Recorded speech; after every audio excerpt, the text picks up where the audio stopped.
Eu deveria iniciar o vídeo da série Os Senhores de Roma com um livro de Júlio César. Porém, o cabeçudo aqui não se atentou à ordem cronológica dos imperadores e dos grandes líderes romanos, né? E pegou o primeiro, Augusto. Como a Glaucia diz, né? Ela sempre faz essa correção. Avgust. Avgust. Eu não sei nem falar. Não sei como que ela faz isso daí. Avgust. O que aconteceu? O que levou ele ao reinado? Reinado não, ao império. Como que se deu a sucessão dele como imperador e um pouquinho da história romana.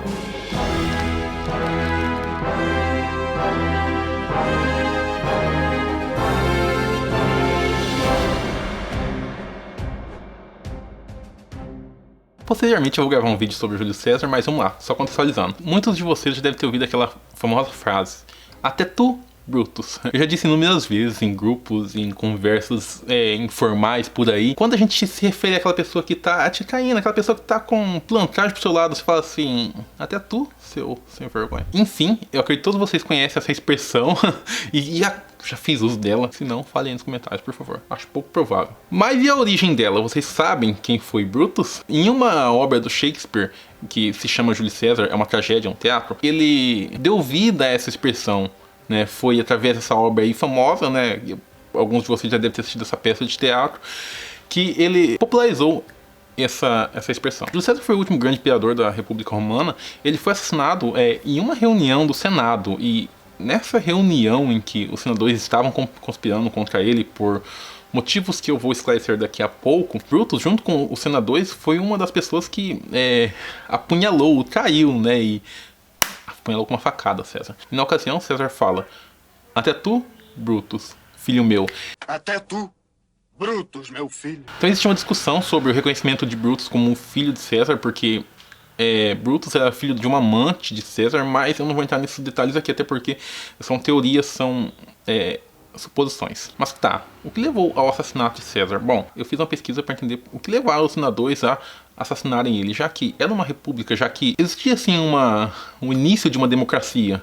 Se você olhar em alguns aspectos e olhar a vulgaridade que a gente tem hoje, poderia dizer que é até mais bonito do que a gente tem atualmente aí, né? Pelo menos no nosso modelo no Brasil. Mas enfim, não é esse o foco. O fato é que Júlio César era popular, o fato é que ele tinha o apreço das multidões, da massa, e em um evento, Marco Antônio, que era seu general, que também é uma figura muito importante aí, que tem o livro próprio, ele colocou sobre a cabeça de César, em um determinado evento, a coroa, que era a diadema dos reis gregos. Certo, república, reis, né? O Senado entendeu que aquele é um claro indício de que César estaria tentando tornar Roma uma monarquia, vamos dizer assim, que ele queria, almejava o posto de rei. Em outras palavras, um golpe de Estado, derrubar a nova e frágil democracia que existia e estava se formando, mesmo sendo ele um revolucionário da administração romana como era naquele período. Enfim, César não é o foco aqui, César é o primeiro livro que eu não li ainda, o foco é Augusto. Eu vou fazer alguns relatos aqui sobre essa história e posteriormente eu venho com um vídeo falando sobre César. Tá, então vamos falar sobre Augusto. Quem foi Augusto?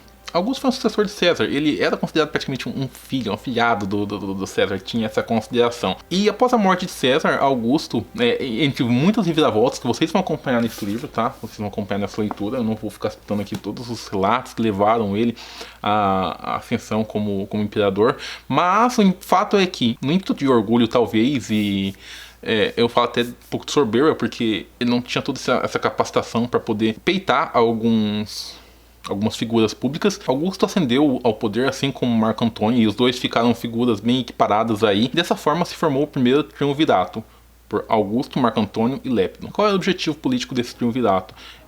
Caçar, tá? Caçar é praticamente perseguir, destruir as figuras que conspiraram para o assassinato de César, assim como Brutus, né? E Brutus ele cometeu suicídio, acho que 1 ano após, ou 2 anos após a morte de César. Tá, a gente sabe que o triunvirato vai obter o resultado que eles queriam, tá? Eles vão destruir todos os inimigos da República Romana. E após isso, a gente tem aí 3 escalas de poderes distintas: Augusto, Marco Antônio e Lépido, cada um com as suas ambições pessoais, vamos dizer assim. E como é que fica esse triunvirato? Bom, houve a dissolução, tá? Cada um tinha as ambições, cada um tinha as aspirações individuais aí, mas cada um ainda é uma figura importante e bases da República foram até classificados como ditadores romanos posteriormente. E o fato é que como o homem não quer paz, o homem gosta de guerra, gosta de conflito, sabe, não consegue se manter aqui naquela calmaria, eles vão entrar em algumas batalhas entre si. Lépido vai ser exilado, Marco Antônio vai... Bom, Marco Antônio, ele é um cara romântico, velho. Ele é um cara romântico. Ele se envolve com Cleópatra, assim como ela anteriormente era amante de Júlio César. Posteriormente ela vai ser amante de Marco Antônio. Enfim, o fato é que ele se envolve em questões políticas que envolvem esse relacionamento com ela. É muito interessante. Augusto usou isso, Augusto foi muito sagaz ao usar isso daí contra eles como uma ameaça à República de Roma, né? Como se Roma fosse vamos falar assim, prostrar diante do Egito, aos interesses de Cleópatra. Isso não terminou muito bem para Marco Antônio nem para Cleópatra, mas isso é uma coisa que não acontece de uma hora para outra, isso é muito extenso. E como eu estou resumindo muito, né? Antes disso existem inúmeros eventos que marcam tanto a ascensão de Augusto quanto todas as estratégias para mantê-lo no poder, assim como Marco Antônio que se mostrou como um inimigo assim formidável. Enfim, Augusto foi um personagem que reconstruiu Roma, reconstruiu ela esteticamente. Ele foi uma figura muito importante para o Império, mas ele também teve a sua decadência, ele também teve seus pontos negativos, assim como todos os imperadores que virão. Eu tô com o news da Faro, que é isso aqui, ó, esse catálogo, e até tem aqui os próximos livros, né, cadê o próximo livro? Então, Augusto, Marco Antônio, Cleópatra, César, Tibério, Calígula e Nero. Marco Antônio ele viveu no mesmo período que Augusto, como vocês perceberam aqui. César um pouquinho antes, né? O declínio de César foi antes. Tibério, né, que vai ser um sucessor de Marco Antônio. Calígula, por exemplo, ele elegeu como senador um cavalo dele. Parece um governo aloprado que eu conheço, mas eu não vou citar o nome aqui. Enfim, gente, depois vem Nero também. Eu tô falando sério, Glaucia. Ele colocou como senador um cavalo, você não sabia disso? Você nunca viu esse fato? Eu tô falando sério. Ele nomeou com um cavalo senador. Ai, velho. Enfim, gente, essa leitura de hoje, Augusto. Vamos falar um pouquinho mais sobre o livro, né? Que eu não foquei muito sobre essa história aqui.